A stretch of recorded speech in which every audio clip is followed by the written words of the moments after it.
काँग्रेस आणि महाविकास आघाडी यामध्ये सध्या काही खरं नाहीये।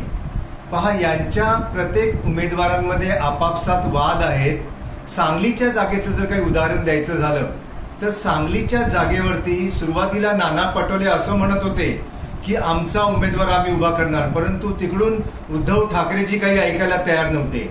आता विशाल पाटील यांनी शेवटी अपक्ष म्हणून स्वतःची उमेदवारी जाहीर केलेली आहे। तरी सुद्धा नाना पटोले जे प्रदेश अध्यक्ष आहेत काँग्रेसचे, त्यांनी किंवा त्यांच्या पक्षाने विशाल पाटील यांचं अजूनही पक्षातून निलंबन केलेलं नाहीये।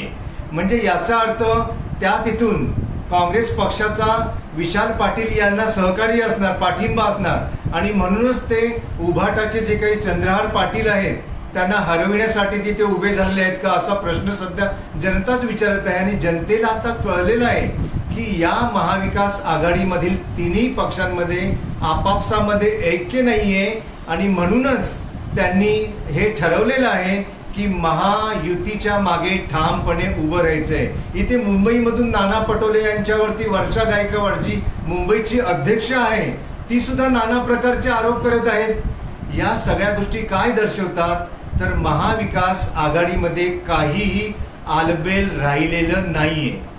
धन्यवाद। लोकशाही मराठी ऐका, पहा, जागरूक रहा।